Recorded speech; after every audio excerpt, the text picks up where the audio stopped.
Hello and welcome to Unacademy, a one-stop destination for the English medium civil services aspirants. A very good morning and welcome to the most comprehensive Hindu analysis on YouTube. So let's begin today's discussion by first looking at the topics that we are going to discuss. From the Delhi edition of the Hindu, I have chosen 13 important articles. In today's newspaper, we have a number of important topics, and we shall cover all of them in a detailed and comprehensive manner so that you don't have to go back and read the newspaper again. But before we start, I have an important announcement. If you're looking to enroll for Unacademy's online classes, you still have a great opportunity because we have been informed by the Unacademy management that the special discount offer has been extended by a couple of days. The classes are now available at just 17,999 for a 12-month subscription. And all you have to do is enter the code IAS English. Those interested, do avail the offer and click on the link provided in the video description. And also please note, if you enroll for a 2-year plus subscription plan, then you will also get access to our mains residential program if you clear the prelims exam. And let's say you don't clear the prelims, then Unacademy will provide you free access to the crash course on prelims and mains for your next attempt. Then if you want the PDF of this session, please scan the QR code on your screen and join our official Telegram channel. After the session ends, we will be sharing the PDF over here. So let's get started and look at the first article. On page number 12, the Hindu carries a very interesting and very important article on the role of vultures in the ecosystem. Now, would you believe me if I told you that vultures can play a role in preventing the breakout of pandemics and deadly diseases? Recently, the world has experienced the COVID-19 pandemic. I'm sure you would have seen how countries were struggling to contain the outbreak and the spread of COVID-19. Countries were investing massive resources, and frontline healthcare workers were dealing with this impossible challenge. But what if the very emergence of a pandemic can be prevented entirely? So, according to researchers, this is possible by protecting and conserving the vulture population in the world. Vultures play a critical role in the food chain and they act as a keystone species in the ecosystem. You know what is a keystone species? The very word keystone is drawn from the architecture world. In the world of architecture, if there are any architects, they would definitely recognize the word keystone. Now, for example, if you take a archway, when an entrance is built as an archway, the center stone of the arch over here, which is placed right over here, is what provides that balance to the entire arch structure.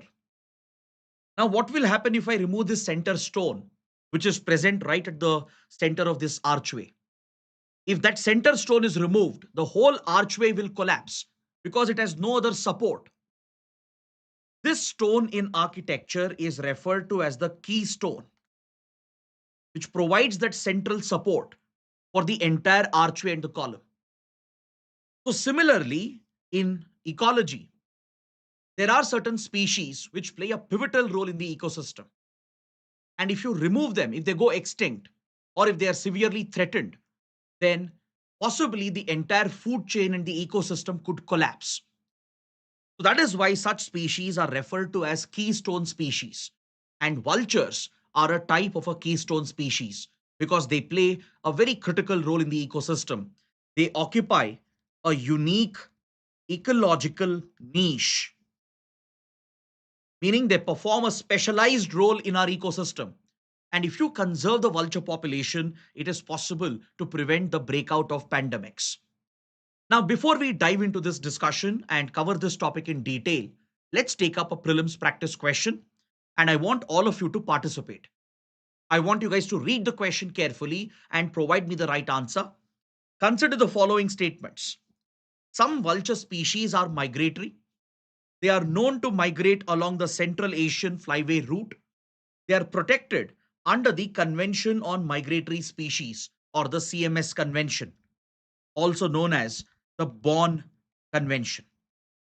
So, which of these statements is or are correct? Can you please let me know the correct answer in the comments? Take a few seconds and I will break it down. I'll explain all the statements and I will provide you the right answer as well. Most of them are saying option D.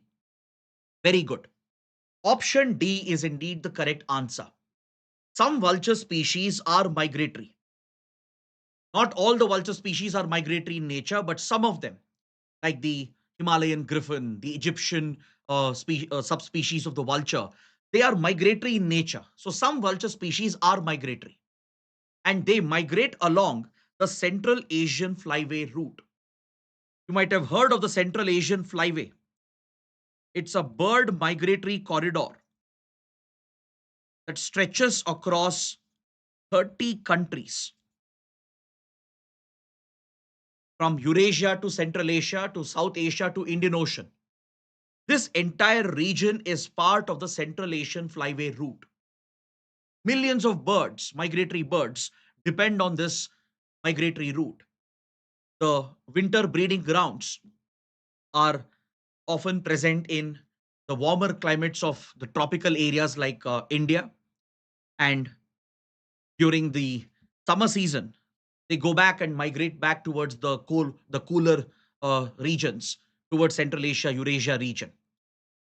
So this migratory pattern is very crucial as far as the biodiversity of this region is concerned.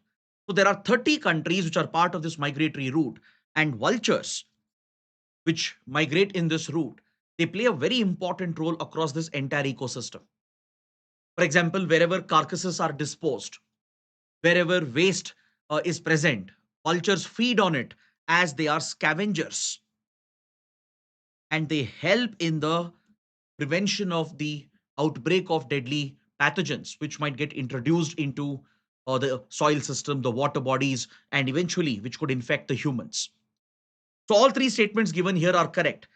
To protect migratory species, we do have a global convention, the Bonn Convention, which was signed in the city of Bonn in Germany. So it's also called as the Convention on Migratory Species. So let's look at the role that vultures perform in the ecosystem. Let's understand that ecological niche of the vultures, and let's understand why they are referred to as keystone species. Now look at this basic food chain. You have a producer, a primary consumer, secondary, tertiary consumer. Eventually, when these animals, birds, they die, the carcass, which is decaying and decomposing, is consumed by these scavengers. The hyenas also play a similar role to that of the vultures. They clear up the dead material, the dead organic material which is decomposing. This decaying organic matter will be host to several deadly microorganisms, from deadly bacteria to viruses to funguses or fungi. So vultures play this crucial role in clearing up the mess which is left behind in our food chain. So they occupy the very top level as a scavenger, and they play this crucial role in clearing up the waste, the decaying organic matter. Because please understand, there is always a possibility of a zoonotic spillover of deadly pathogens. A zoonotic spillover is when a pathogen jumps from the animal world to the humans. So if you look at epidemics, pandemics, and deadly diseases, they are often hosted by various wild animals, birds, etc. So when humans come in contact with the fluids or the bodily material or the excretory material of such organisms, that's when there's a high risk of you contracting those pathogens. And that could result in a big outbreak, which could turn into epidemic or a pandemic. So by clearing up the carcasses of the animals and birds, the vultures essentially contain the spread and they act as nature's natural cleaners, essentially. They clean up the ecosystem. So protecting and conserving them is extremely critical because vultures are facing a severe threat. They have been on the brink of extinction. Now take India for example. Before 1980s, India was home to at least 40 million vultures. Different species are found in our country. Up to around 9 species are reported in India. And you can see that here in this infographic. The popular ones being the white-rumped vulture, the slender-billed vulture, the Indian vulture, the red-headed vulture. You also have the Egyptian vulture, the bearded vulture, the griffin, the cineris, and the Himalayan griffin. And some of them are migratory in nature. Now, these vultures, which were thriving in the Indian subcontinent until 1980s, they got decimated because of one deadly drug. A deadly drug, diclofenac or diclofenac, which is an anti-inflammatory. For example, if you look at anti-inflammatory drugs, painkillers, which are administered, they contain the active ingredient, which is diclofenac or diclofenac. So when administered to humans, it has a pain relieving effect. It essentially handles the inflammation and it doesn't pose any threat to vultures in that case. But when used in veterinary medicine, when it is administered to cattle and other domesticated animals, diclofenac doesn't break down. It remains in the system. So when these animals die and the carcass is carelessly disposed of, vultures were feeding on it. And vultures could not break down diclofenac. It would eventually cause renal failure and it would lead to the death of the vulture population. Within a span of few years, India lost more than 95% of the vulture population. They were driven towards the brink of extinction. Imagine in 1980s, 40 million plus vultures were reportedly recorded in our country. That was the estimate. And by 1990s, within a decade, there was a 95% decline in their population. That's the reason why some of these vultures are listed on the IUCN Red List as critically endangered. Many of them are threatened species. Look at the white-rumped vulture here. Look at the red-headed vulture, the Indian vulture, the slender-billed vulture. They've all been listed as critically endangered, with some of them being listed as endangered as well. The Egyptian vulture, for example. So in the last 3 decades, serious conservation efforts have been taken up by the government, by NGOs and environmental groups and activists as well. The Government of India, under the Ministry of Environment, Forest and Climate Change, has launched a National Action Plan for Vulture Conservation, which was implemented from 2016 to 2025. This conservation plan has seen some moderate success. In fact, under the Manmohan Singh government itself, India launched a vulture conservation program and we have been able to recover some of these threatened species. Though they still remain threatened, at least the numbers in the wild have gone up because of active conservation efforts. The government has placed restrictions and a prohibition on the use of diclofenac for veterinary usage. The veterinary usage is completely banned and safer alternatives are promoted by the government. Plus, the central government is working with the state forest departments and collaborating with local communities to take part in the conservation efforts. So the writer of this column is arguing that if we step up the conservation efforts and make it a global effort, then we could potentially prevent the breakout of deadly diseases, including anthrax, rabies, and other deadly pathogens. So this is the key lesson that we take away from this article. So you can definitely expect a mains or even a prelims question based on this topic.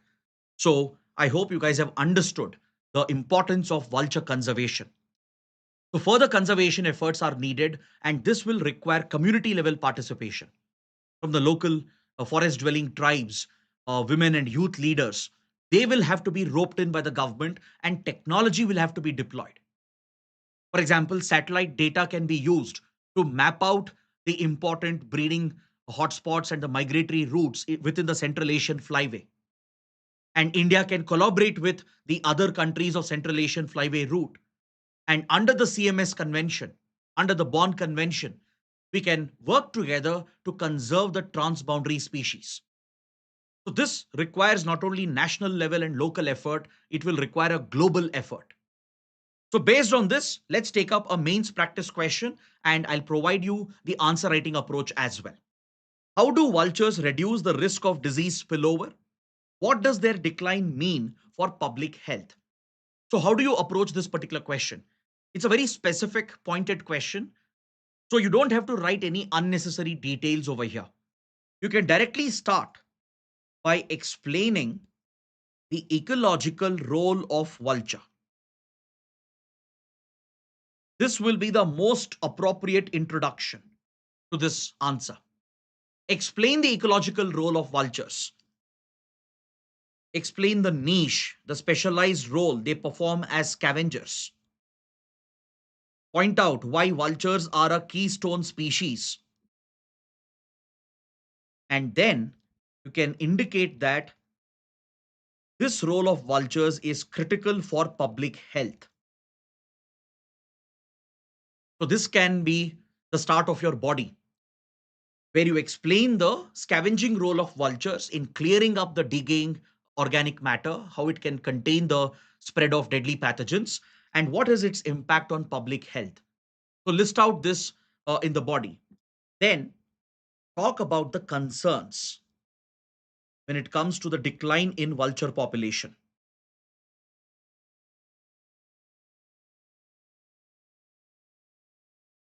Talk about the threats. Talk about the measures which have been taken to conserve and protect the population. And finally, in the conclusion, you can suggest a way forward. Mention the initiatives taken by the government, what else can be done, why a global effort is required under the CMS convention. To provide these suggestions in the conclusion and point out even technology can be deployed, right? Satellite based mapping of the sites would really help in conservation efforts along with bringing the local communities on board. So this should be the broad structure that you follow for this particular question. So let's see if you can make use of this and please write your answers, practice them and post your answers in the comment section. Now moving on, let's talk about another important development. GST 2.0 reforms. Recently, the government of India has announced a complete restructuring of the GST structure, the indirect taxation structure. And this article focuses on the healthcare sector, how the healthcare sector can benefit from the GST reforms, how it can streamline the entire supply chain of healthcare in the country and make it more accessible and affordable. So this is the important point that we can draw from this article. So this again can be a mains topic. You can expect a mains question based on this. So let's focus on the healthcare industry for a second and understand the impact of the reduction in the GST rates that Finance Minister Nirmala Sitharaman has recently announced. Now, in the healthcare industry, there are different services that we avail. For example, when you get hospitalized or when you undergo a surgery, maybe a life-saving surgery, you will have to get admitted, correct? You pay for the room charges or the bed charges as they call it. So there is of course a tax which is imposed on this. Then there is something which is categorized as life-saving procedures or life-saving care.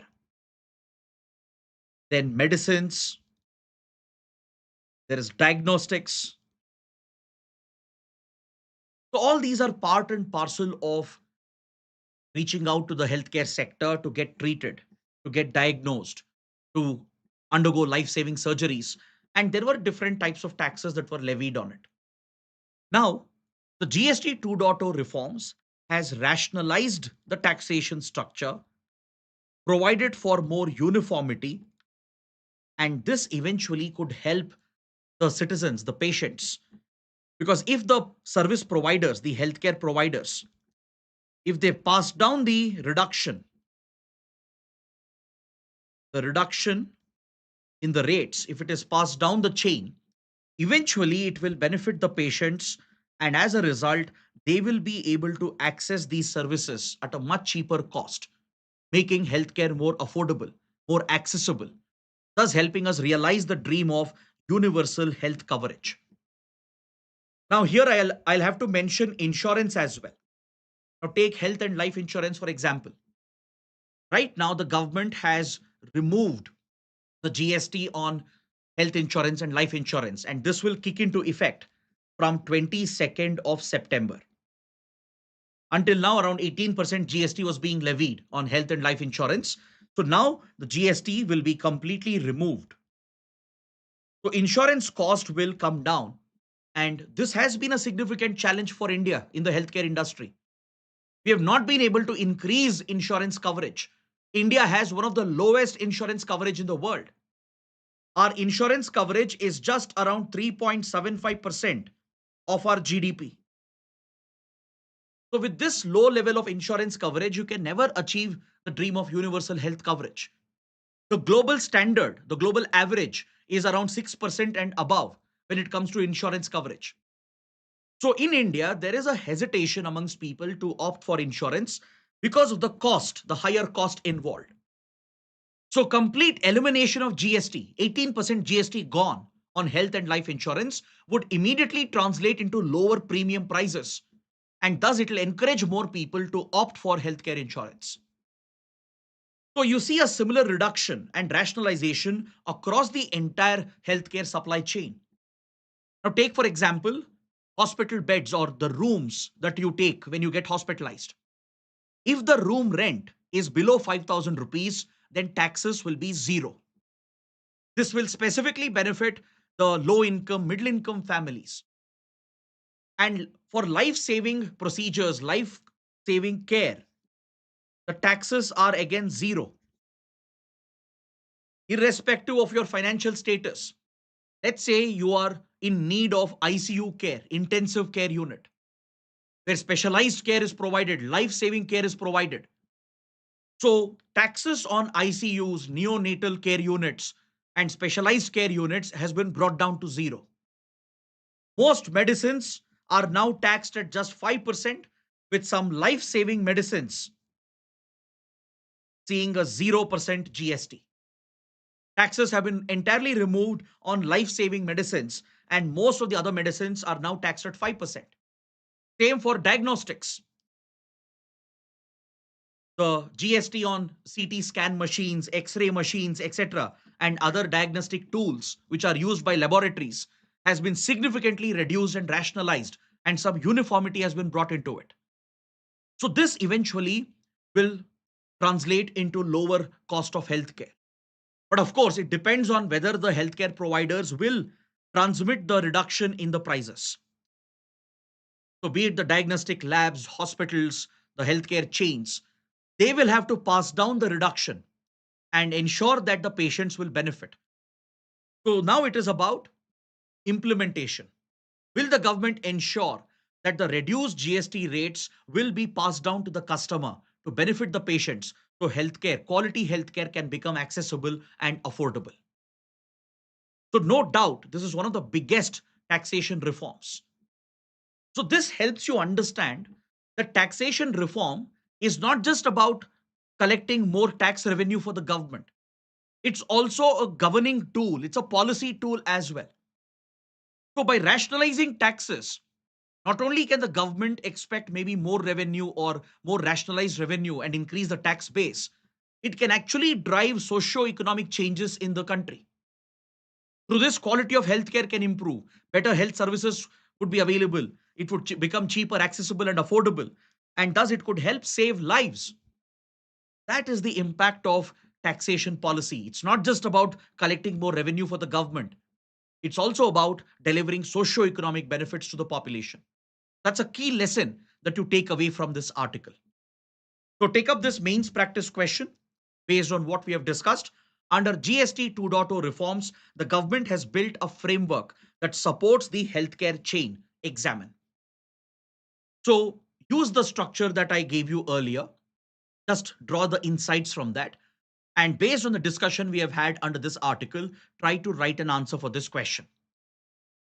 To talk about the rationalization of the GST rates in the healthcare sector, how it can benefit the end users, that is the consumers, the patients, how it can push the ambition of having universal health coverage, how it can make healthcare more accessible and affordable.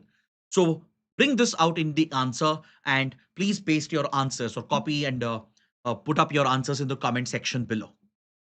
Now, next we have a couple of important articles related to the Israel-Gaza war.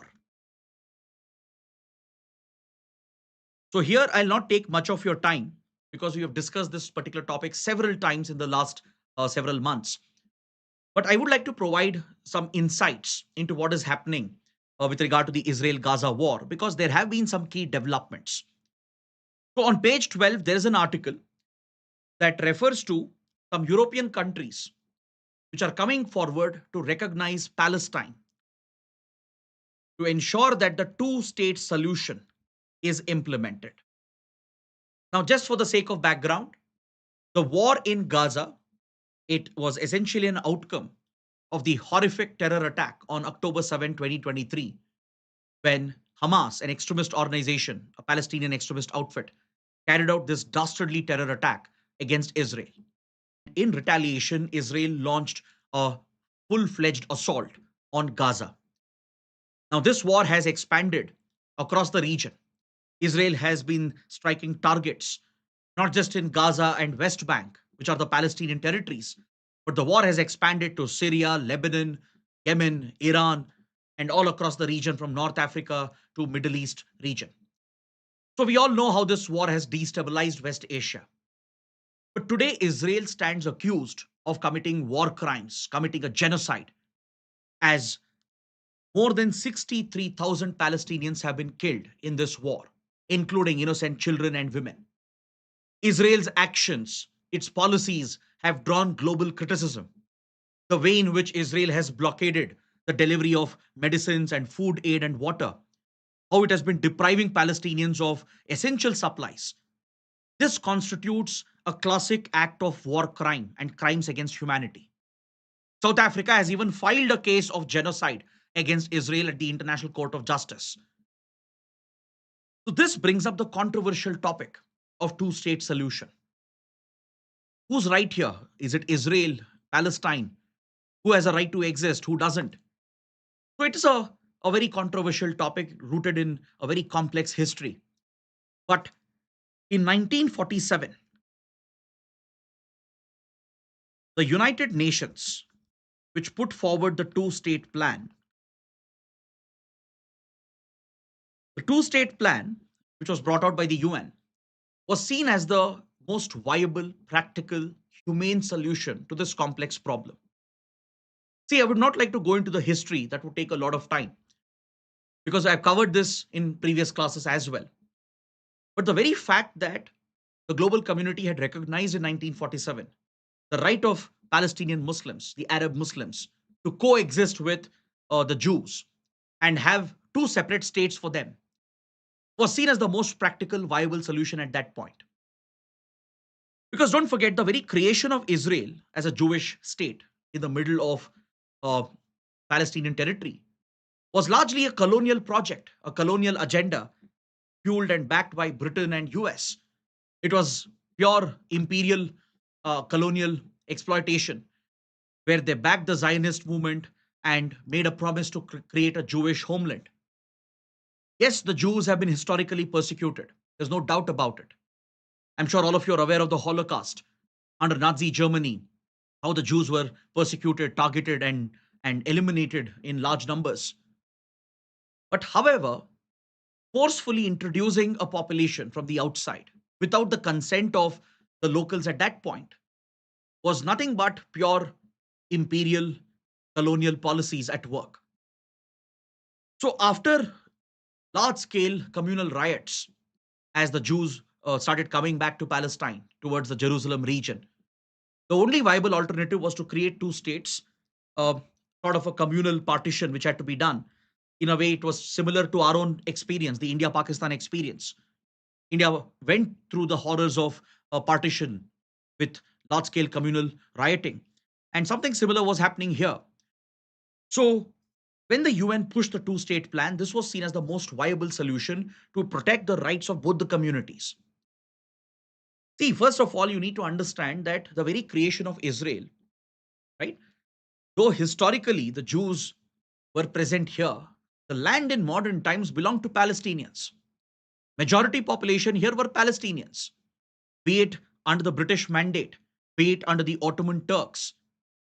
So, to introduce a population from the outside based on historical uh, ancient change in demography and forcefully introducing them without consenting the local population was nothing but a colonial imperial agenda. So the attack on October 7th has a deep history behind it. But of course, no right thinking individual can ever support a brutal act of terrorism. Israel had a right to protect itself, defend itself against the attack carried out by Hamas. It had every right to target Hamas. But the way in which Israel has expanded the war to target Palestinians, to target civilians, to spread the war across multiple countries and destabilize the entire region is something that is threatening the world today. That's why European countries, which have historically allied with Israel, even they are turning against Israel today. European countries such as Spain, Ireland, Norway, they have already recognized Palestine in order to give more support for the two state solution. India, for example, has always been a supporter of two state plan. Initially, in 1946-47, when the Zionist movement was at its peak, India had rejected the idea of creating Israel, as India was opposed to colonial imperial imposition. Most of the countries which were newly independent had a similar position. But as two-state plan became the only practical solution, India accepted the two-state plan. We have been supporting the two-state solution to create an Israel for the Jews, a Palestine for the Arab Muslim. But Israel unilaterally declared independence in 1948 and never allowed for Palestine to be created. Let me show you this important map. You'll get a better idea. Look at how the Palestinian territory has shrunk over the last 7 decades. Look at the changes that have taken place after the two state plan was brought out. How Israel has expanded its territory, occupied Palestinian territory, and remains in illegal occupation of Palestinian territory even today. So Palestine has been reduced to small pieces of land, the Gaza Strip and the West Bank. Even in West Bank, Israel has largely exercised control and it has pushed for illegal Jewish settlements, which is illegal under international law. So India firmly supports the two-state plan, the creation of a viable Palestinian state. And there are many countries which support this and they recognize Palestine as well. For example, India has diplomatic engagement with the Palestinian Authority, which is the recognized authority that is responsible to govern the Palestinian territory. So in Europe, there is something new which is happening. European countries in general were always aligned with Israel, but some of the European partners are now turning around. Spain, Ireland, and Norway have already recognized Palestine. This has to do with their own historical struggle. Ireland, for example, which has fought for Irish independence. Then Norway, which has been a neutral player in geopolitics. It has always been playing a role as a mediator. In fact, the Oslo Accords of 1990s, which was negotiated between Israel and the Palestinian extremist groups, which led to the establishment of Palestinian Authority, was mediated by Norway itself. These European countries have been sympathetic to the Palestinian cause, and now they have recognized Palestine to bring pressure on Israel to end this relentless war, this unnecessary war. While Israel's war against extremist groups is justified, Israel cannot justify its war against the civilians. Recently, Israeli war cabinet has approved a plan to occupy Palestine entirely, to never allow the creation of Palestine. Now, this is blatantly against the two-state plan. It's against international law. In today's paper itself, there's one more article where Benjamin Netanyahu has stated that no matter what, he will not allow Palestine to be created. So this is where the position of European countries matters. Countries like France and Britain, even they are changing their position. Historically, they have always backed Israel, funded Israel, supplied weapons to Israel as well. But now, France and UK have issued an ultimatum that if Netanyahu doesn't end this unnecessary war and end the suffering, then France and UK might go ahead and recognize Palestine as well. In Eastern Europe, you have countries like Poland and others like Hungary, which were previously aligned with the Soviet Union during Cold War. They've already recognized Palestine, but today their position is slightly changed because they're more aligned with NATO and the United States. So they don't want to antagonize the US by further recognizing Palestine. Then Germany and Austria are a different case altogether. Germany and Austria are extremely guilty about the Holocaust, about what Nazi Germany did to the Jews. And Germany has given an ironclad security guarantee for Israel and for the protection of Jews. On these grounds, Germany is not able to change its position. But otherwise, most of the other European countries are coming around. And there is a possibility where the European Union itself might bring all the member countries together to recognize Palestine. But this will happen only if there is consensus within the EU. All the 27 EU members will have to recognize this. But some countries are doing it individually on their own. So next, France and UK might do the same as well. So this will not change the ground reality. It's not going to stop the war on its own. But these diplomatic moves of recognizing Palestine will uphold the two-state solution, and it will bring international pressure on Israel to end this brutal war. Now, this is where you need to understand another development which occurred just a couple of days ago. Israel has carried out multiple attacks in 6 countries in a span of just 36 to 48 hours. Israel launched an attack on a fleet of ships off the coast of Tunisia in the Mediterranean, where humanitarian organizations were trying to organize relief material, and they were trying to break the Israeli blockade, the maritime blockade in the Mediterranean, to ensure that aid material is delivered to Palestine. So this fleet of ships have been targeted. Israel, anyways, has been conducting strikes in Syria, Lebanon, even in Yemen, because there are some legitimate targets here. For example, in Yemen, you have the Houthis, sponsored by Iran, who have been targeting Israel. Then you have Hezbollah, again backed by Iran, which has been supporting Hamas and the Palestinian extremist outfits and has been at war with Israel. So Israel does have a legitimate right to defend itself, to target extremist groups like Hamas, Hezbollah, and the Houthis. But in the name of fighting extremism, it cannot violate the sovereignty of nations.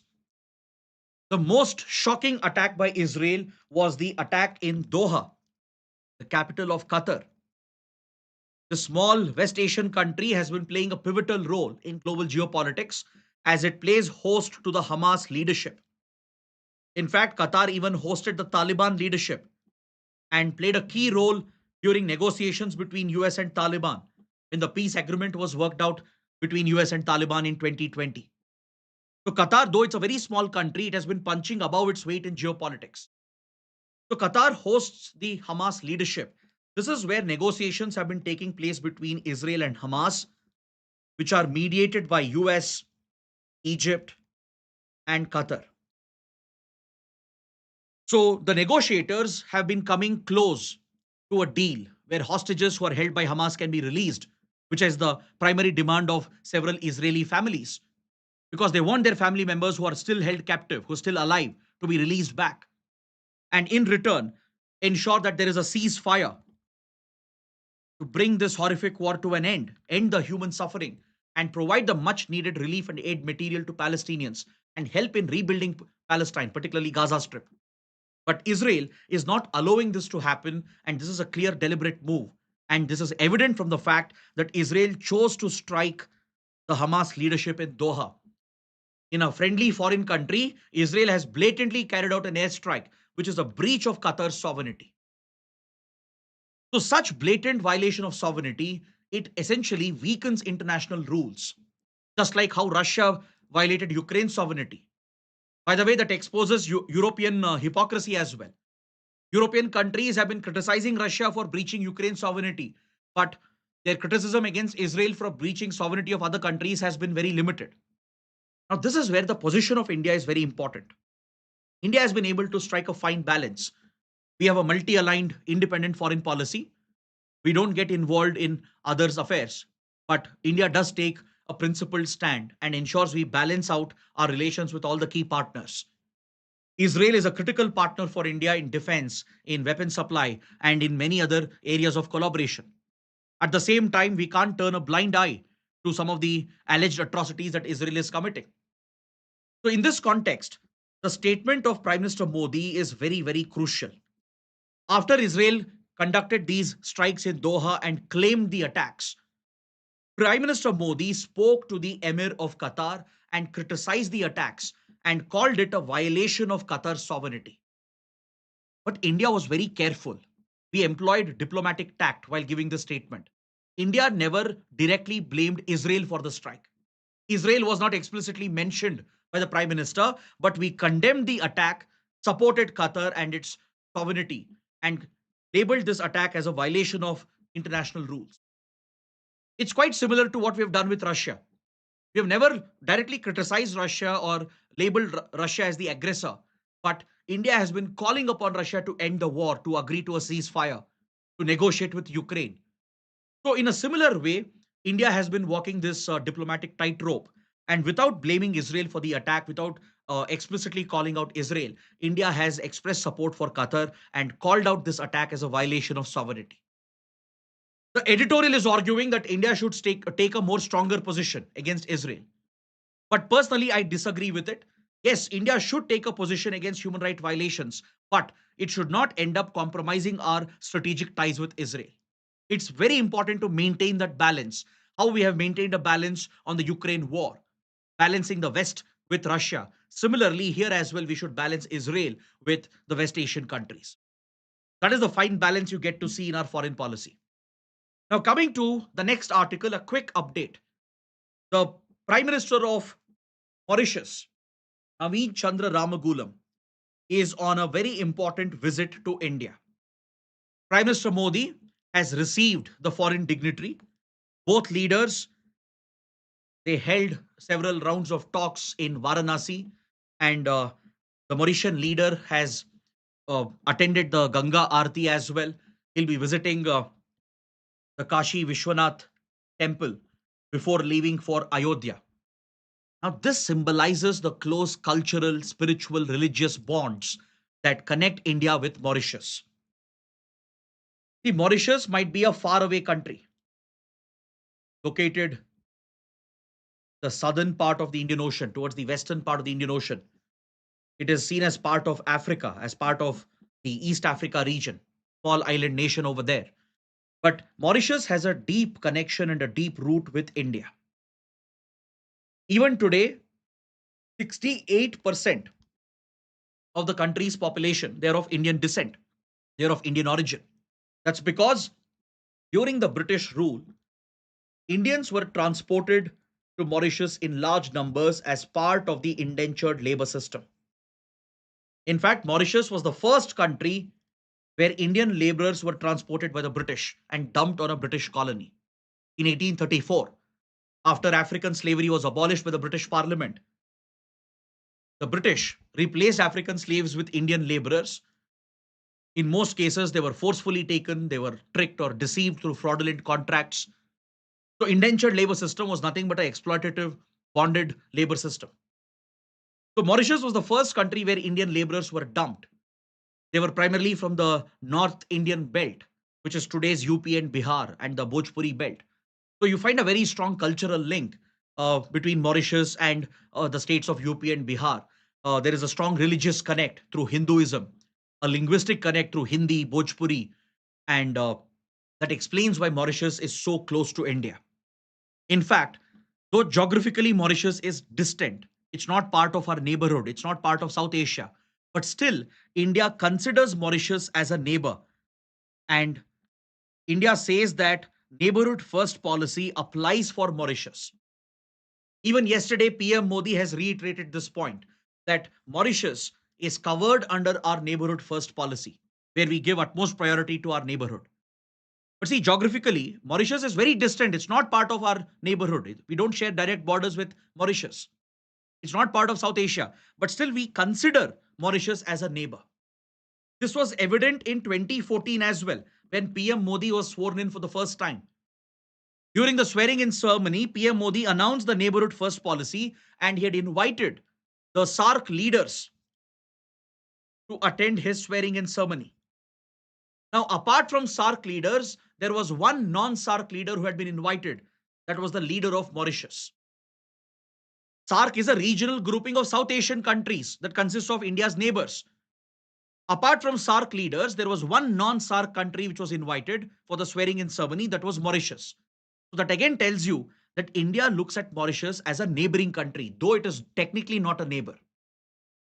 So during this visit, we are not only rekindling the spiritual bond and the cultural connection, important agreements are being signed, investments are being announced, and that is what you need to note down. So please make a note of these initiatives that have been announced. India has announced a special economic package. India will invest in Mauritius and provide concessional loans to strengthen its infrastructure, its healthcare. India is setting up the first ever Jan Aushadhi Kendra in a foreign country, in Mauritius. Similar centers are coming up in Fiji as well, in the South Pacific. Even here, India is going to set up Jan Aushadhi Kendras to deliver affordable medicines, generic medicines. But the first foreign country to have a Jan Aushadhi Kendra, which is part of our Ayushman Bharat initiative, is Mauritius. Then the Ayush form of medicine, Ayurveda, Yoga, Unani, Siddha, Homeopathy, the alternate traditional forms of medicine, which is quite popular in Mauritius, is being supported by the government. India is funding the construction of hospitals, veterinary hospitals as well, animal hospitals. Then India is helping Mauritius in small development projects, in science and technology, in research. We even have space cooperation as well. ISRO has a satellite tracking facility in Mauritius. And we assist Mauritius in hydrographic surveys, which is an underwater survey to map out the terrain of the sea floor, which is very useful in navigating your ships and submarines and protecting the exclusive economic zone of your country. So India has helped Mauritius to carry out these hydrographic surveys. And we will be rolling out Mission Karma Yogi to provide training and capacity building for the government officials of the Mauritian government. India has a history of training the bureaucrats and diplomats and police officers of other countries, friendly countries. So Mauritius will be getting this benefit under Mission Karma Yogi. So all these programs and initiatives have been brought out. And this again symbolizes why Mauritius is a key partner for India in the Indian Ocean. It's an important defense and strategic partner as well. India's coastal radars have been set up in Mauritius. So this reflects the vision of our Mahasagar doctrine. So this is what you need to note down. Next, on page 17, there's a very important article related to Indian economy. It could be important for prelims, even for mains. So please make a note. The center is all set to conduct two important economic surveys on household finances from next year.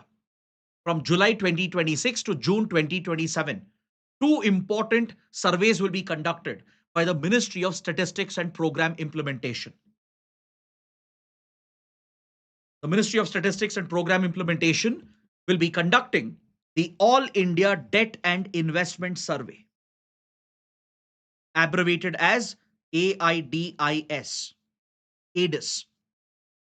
This survey will essentially help us track household indebtedness and asset ownership across rural and urban areas.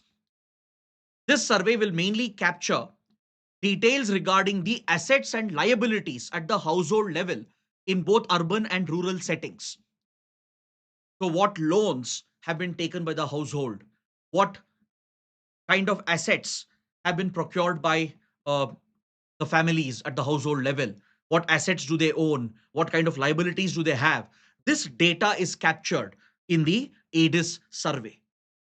So this gives an insight into household finances, how households are spending their money, how are they borrowing money, what are they spending it on.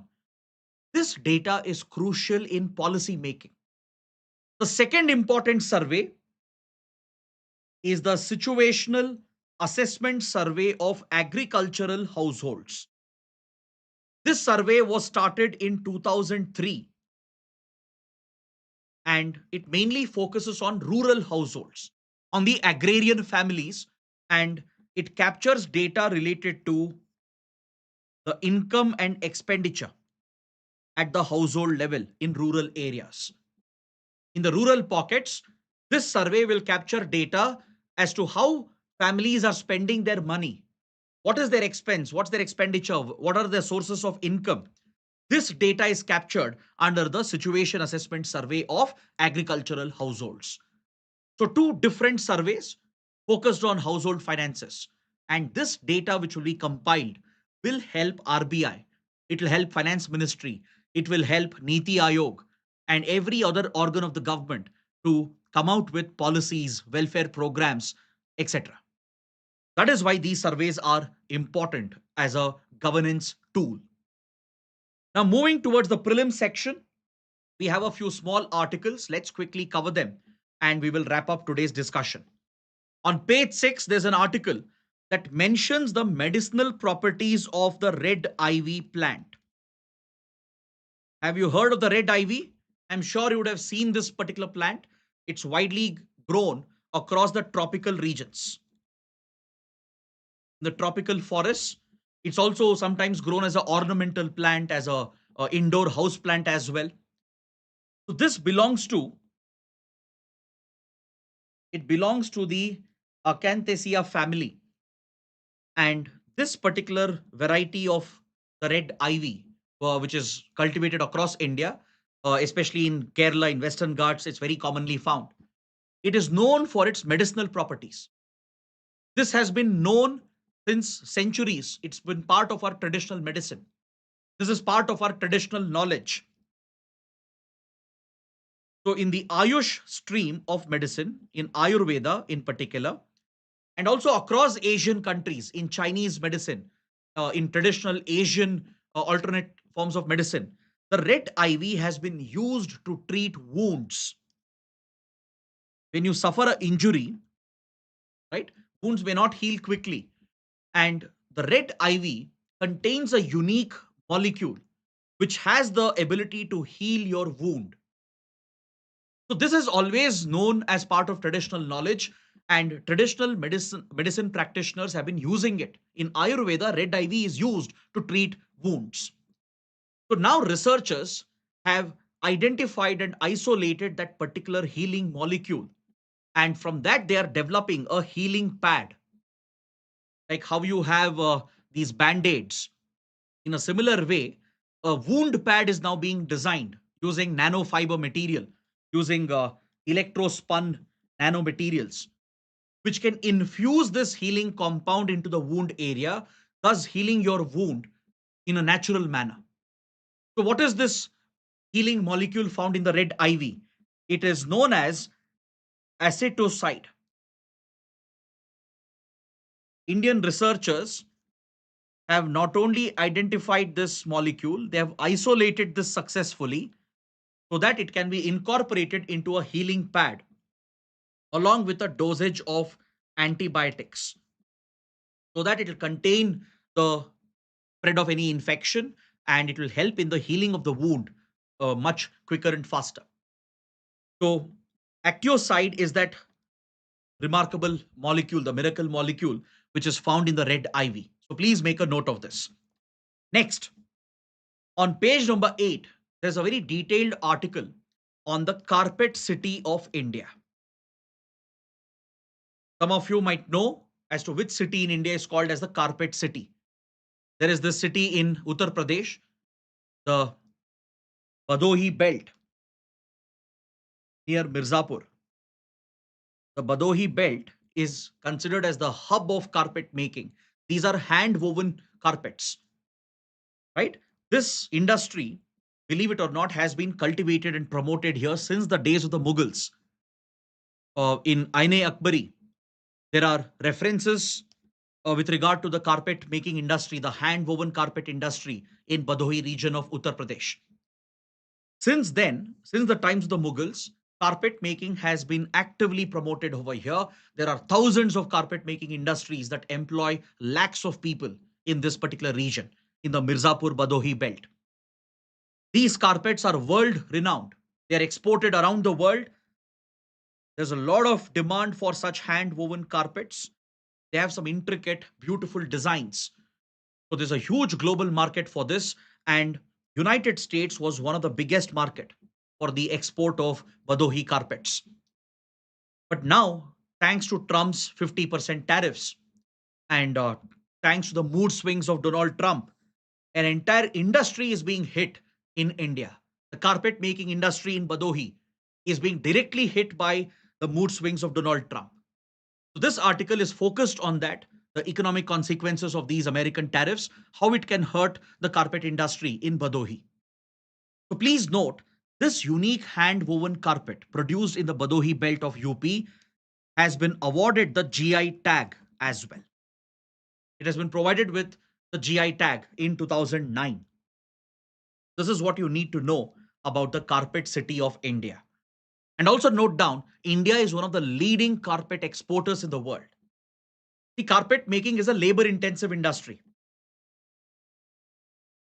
This is what you need in a highly populous country like India. Because labor intensive manufacturing industries will create more employment, more jobs. And hand woven carpets, they can employ a large number of people. So their livelihoods are being hit because of the American tariffs on Indian exports. Next, we have a security and defense related topic.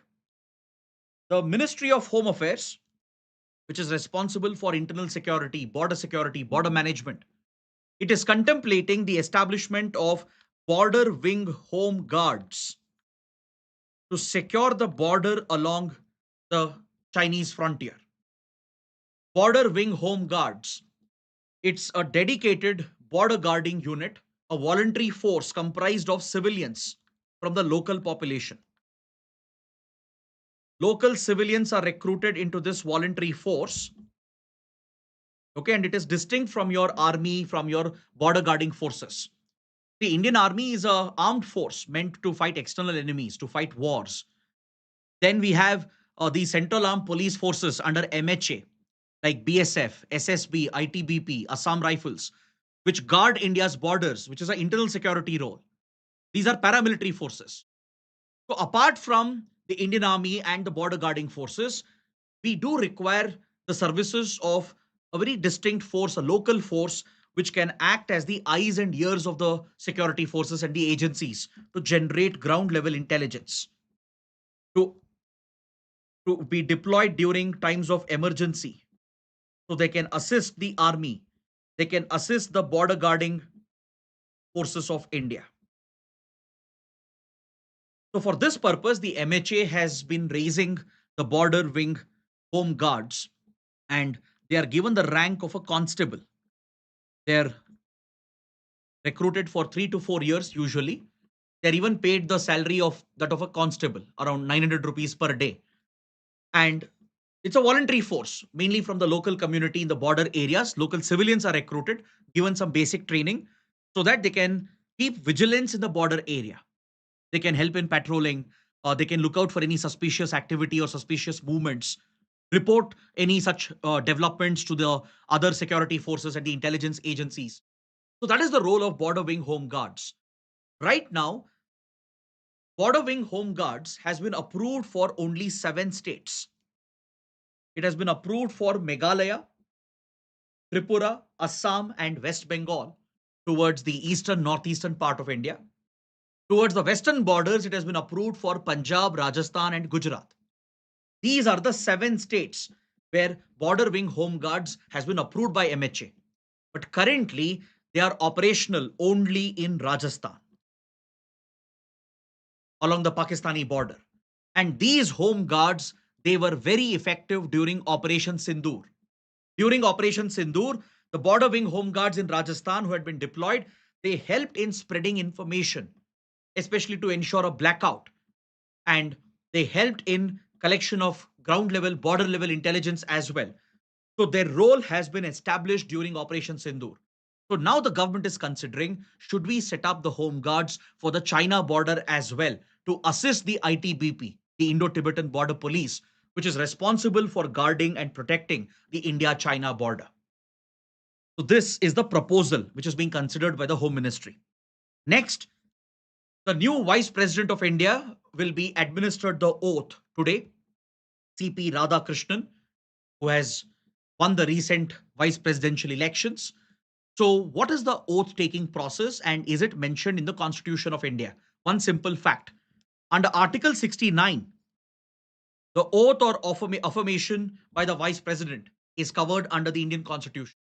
The vice president, once elected, shall enter upon his office by taking an oath, which is essentially provided by the President of India. So, in front of the President of India or any person appointed on behalf of the President by the President, the Vice President is sworn in, where the Vice President makes a commitment to bear true faith and allegiance to the Constitution of India and faithfully discharge his or her duties. So, it is Article number 69. Next, topic number 11. Lok Sabha Speaker Om Birla has addressed the Conference of Commonwealth Parliamentary Association, which was held in Bengaluru. The Commonwealth Parliamentary Association, it's an international body of the Commonwealth countries, essentially the former British colonies, which are part of the British Commonwealth. So they have a parliamentary association which was formed in 1911. This brings the legislative bodies of the Commonwealth countries together. For example, all the state legislative assemblies of India, the Lok Sabha, and similar legislative assemblies of the other Commonwealth countries, from Australia to Canada to UK to all the former British colonies across Asia, Africa, and around the world. They're all part of the Commonwealth Parliamentary Association. It's one of the most important parliamentary groupings. It creates a platform for more than 180 legislatures from the Commonwealth countries to come together and share their experiences with each other. So this helps in strengthening democracy. It strengthens rule of law and upholds constitutional principles. So please make a note of this platform. So this could be a prelims topic for you. Next, the first ever tri-service all-women circumnavigation sailing expedition has set off from Mumbai. Defense Minister Rajnath Singh has flagged off this unique expedition. So women officers from all the three services are being drawn: Indian Army, Indian Navy, Indian Air Force. 10 women officers from all the three services are part of this adventurous expedition, and they will circumnavigate the world. They will essentially cross the equator twice. They will round all the capes, the Cape of Good Hope, the Cape of Horn, and the Cape of Leuven, thus completing the global circumnavigation. So this expedition will be carried out using the sailing yacht of the Indian Army, which is Triveni. It's an Indian Army sailing vessel, the IASV Triveni. So on this sailing boat, 10 women officers of Indian Armed Forces from all the three services will be carrying out this global circumnavigation sailing expedition. And it is named as Samudra Pradakshina. So simple fact, in prelims UPSC might ask you, Samudra Pradakshina is related to what? So this symbolizes not just Nari Shakti, women empowerment, it symbolizes Atmanirbharata as well. Because this sailing vessel is indigenously built. It symbolizes the reach of the Indian Armed Forces as well. So please make a note of this development. Now coming to the last topic before I close the session for today. Philippines has opposed China's plans to declare Scarborough Shoal as a nature reserve. This is where Scarborough Shoal is located in South China Sea. It belongs to Philippines, but China has illegally claimed the Scarborough Shoal in violation of the UN Convention on Law of the Sea. In fact, in 2016, Philippines had approached the Permanent Court of Arbitration and it had dragged China to the Court of Arbitration, and the PCA had ruled in favor of Philippines and it awarded Scarborough Shoal to Philippines. The PCA had even asked China to vacate its claims. China refused to follow the ruling. China rejected the award of the PCA and thus it violated the UN Convention on the Law of the Sea. So this set of islands, the Scarborough Shoal, belongs to Philippines, claimed by China, and it's the center of a hot dispute between the two countries in the Philippines. That is in the South China Sea region. Now, I want you to note down the Chinese name of this island.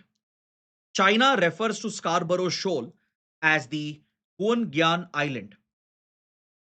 There could be a places in news question, a map-based question. Scarborough Shoal is the globally recognized name, but China calls it the Huangyan Island, and China tries to reiterate its claims. So now what China is doing, it's trying to set up this region as a nature reserve, as a marine reserve. But this is a tactic by China. In the name of environment conservation, marine life protection, it's trying to strengthen its own claims, territorial claims, and it's trying to threaten the sovereignty of Philippines. So that's why Philippines has opposed China's proposal to set up a nature reserve at the Scarborough Shoal. Please note down this location on a map. So this completes my detailed analysis for today. I hope you guys have liked the session, understood everything. And if you did, please press the like button, share your comments below, and don't forget to subscribe to our channel. That is it. Thanks for watching.